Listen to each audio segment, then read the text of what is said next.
Bismillahirrahmanirrahim. Assalamualaikum warahmatullahi ta'ala wabarakatuh. Alhamdulillah Rabbil Alamin. Wassalatu wassalamu ala asyrafil anbiya wal mursalin wa ala alihi wa sahbihi ajma'in. Alhamdulillah, we have explained to you in the previous video the importance of how the shaping process works within the framework of conditioning, whether it's classical conditioning or operant conditioning.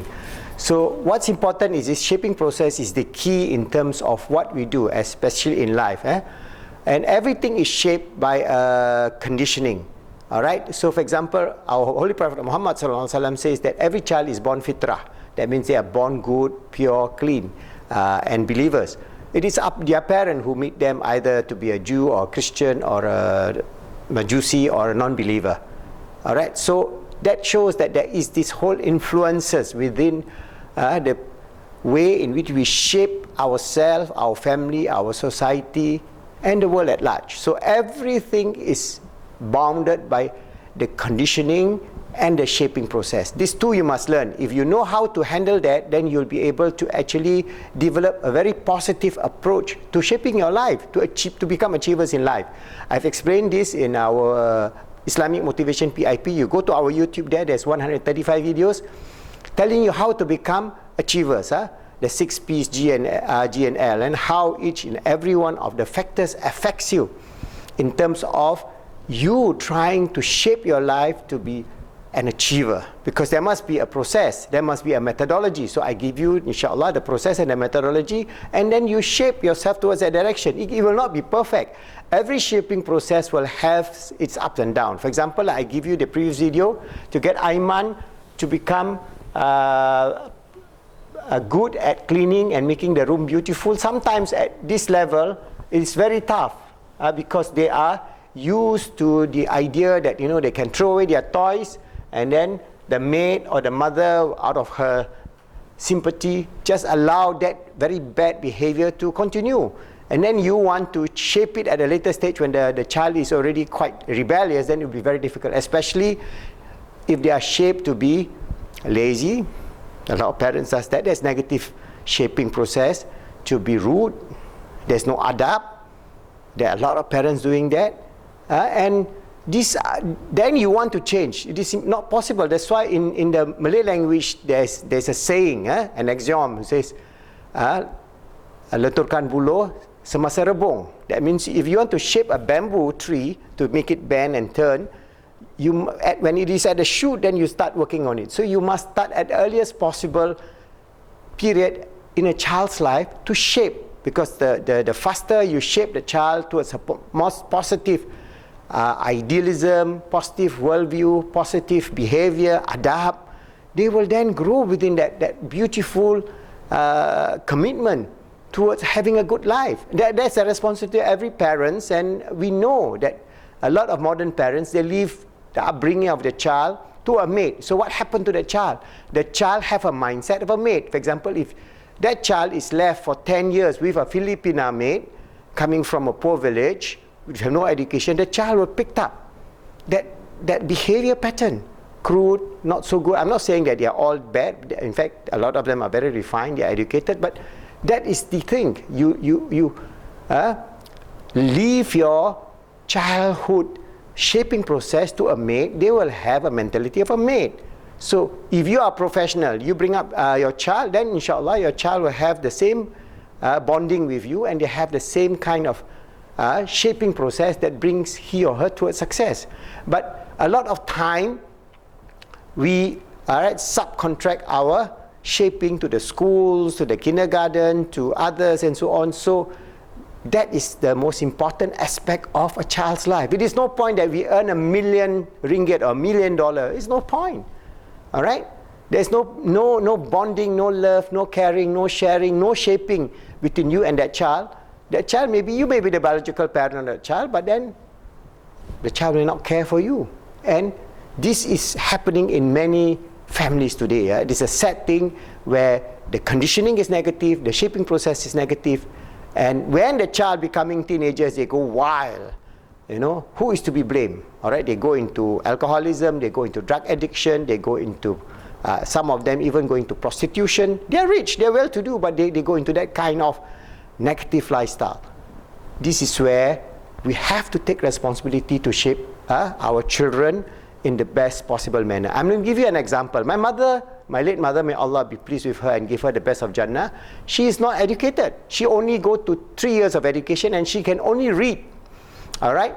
The Jawi, that we have this Arabic Malay script, and there are a lot of magazines in those days in the Jawi script. Nowadays there's it's all the Roman script, and we are poor. So because we are poor, we have no books at home. But she will then get from the aunties or the uncles, whoever have old magazines, you know, and she'll bring home. And how does she groom me to become a person who loves knowledge and reading? That is a shaping process, even though she never studied psychology, but she's very smart. All right, so she knows how to groom me to become an avid reader and a person who has a quest for knowledge. So her approach is very simple. All right, her bonding with me is tremendous. I have an elder sister. She is about 4.5 years older than me. She goes to school. When she goes to school, my mother, because I am a naughty little boy running around here and there, all right, she will catch me, and then when she wants to have her rest time, she wants to read her magazine. And as she reads her magazine, at the time I was about 3 years old, 2.5, 3 years old, she will grab me and then put me on her knee, and then she will read her magazine. As she reads, she also, to distract me, she will say, this is a bridge, ini jambatan. She will tell in bahasa, ini burung. So any picture that relates to a scenery. I don't have a picture book or anything like that. I just have magazines, and as magazines have scenery, have animals, have cartoons, so she will explain that to me. All right. So from that age onward, I was fascinated by the aspect that she is reading, and then she read aloud what she reads in Jawi, Malay script, and I understand that. Naturally, I understand that. But a lot of the topics is beyond me. But at least she reads, and then she just, to distract me, she gives me the idea of picture. So the first step is, what does she do? She bond with me. So the most important, what does she give me, is love. So the first thing in shaping is love. You must have tremendous love. Out of her tremendous love for me, she wants me to learn how to read. But we don't have preschool those days. We do not have anything except old magazines. So that was her only tool that we can afford.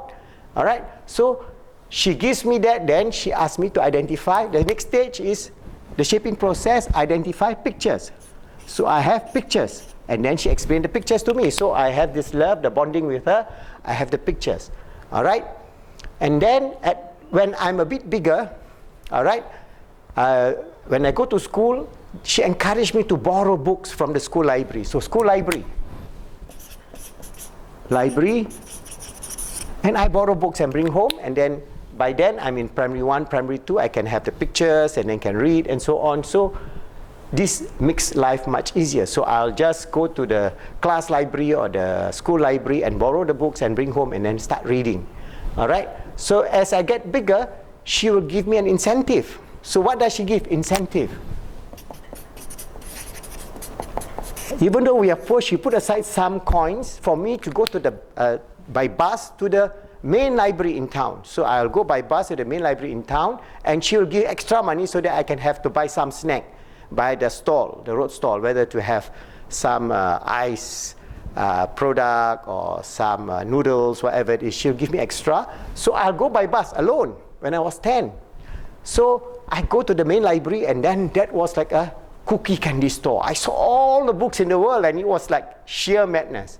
So I'll borrow, you're allowed to have a library card, and you can borrow 4 books. So I'll just go every week, I'll exchange 4 books. Whether it is autobiography, it is science, it is mathematics, it is general knowledge, geography, history. So Alhamdulillah, my vista of knowledge grew very, very fast because I read 4 books a week. Imagine, sometimes I borrow 8 books from my friend's card, and I have 8 books a week I read.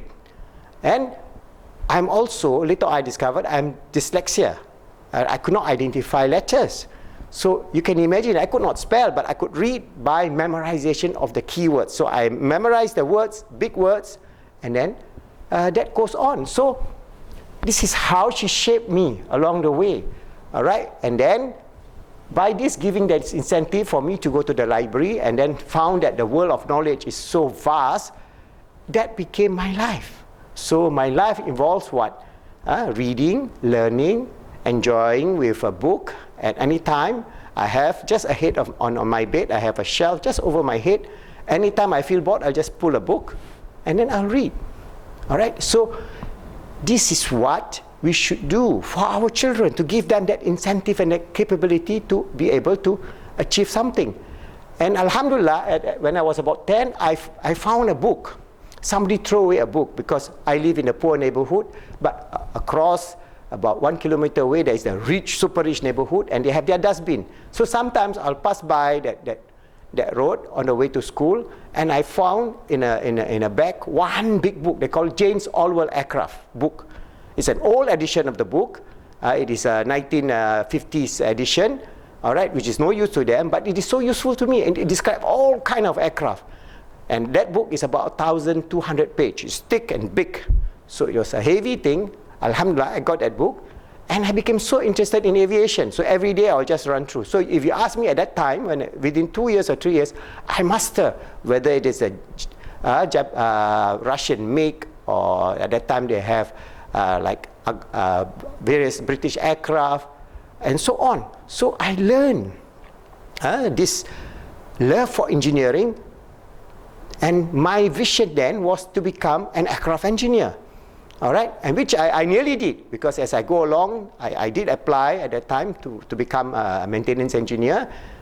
Finally, at the last interview, I failed, but that doesn't mean that I could not be. So in the end, I ended up being an industrial engineer, all right, as a starting point in my career. But then you can outgrow because of your love of knowledge, then you can switch, all right. So when I was in the US working for one multinational, all right, I saw the unlimitless space in terms of at that time they was calling distance learning. So I took distance learning program, improved my curriculum vitae, and continue learning.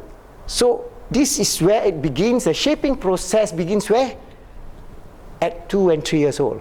So you must know that if you want to have your child to love reading, to love knowledge, you must encourage them and then see which is their area of their strength. They may be interested in poetry, so you go more towards poetry. They may be interested in biography, so you go more towards biography. They may be interested in novels. They may be interested in engineering. Whatever is that child's natural inclination, as long as halal, as long as it's good, you tag along and allow that child to have a whole spectrum of knowledge. That means don't be a mono kind of thing. That means you just don't tackle one aspect of knowledge, but spread your wing. So Alhamdulillah, I have a broad reading, whether it is quantum physics, whether it is biography, whether it is poetry, whether it is Islamic metaphysics, you name it. I mean, it's just the joy of reading and joy of learning. All right, novels. Even I myself, at a certain point, complete a novel which I did not publish. There is a novel that I have completed. It's about a 400-page write-up, just for fun. All right. So all this bring about how?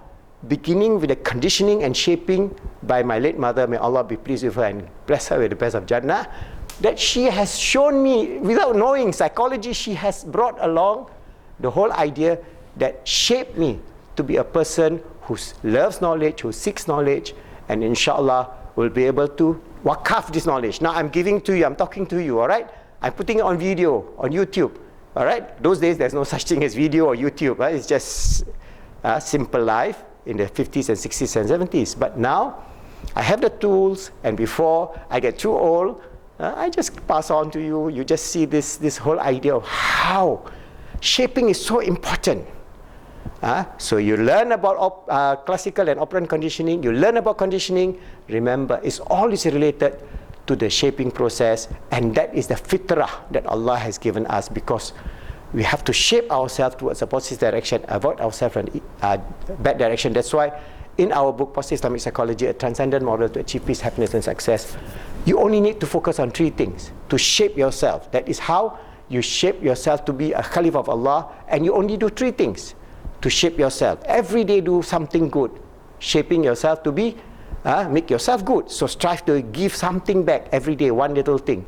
Strive to make yourself good, help others to be good, make the world good. That is your only 3 duties, to be a good Muslim, practicing the Iman, the Islam, and the Tasawwuf of Islam, in the way that is pleasing, and you build up your adab, shaping it towards the best, to be the best, and we Muslims can be, inshallah, the best of the best in the 21st century as we move along, working with other human beings to make this world good, helping others to be good, making this world good for all creatures of God, inshallah.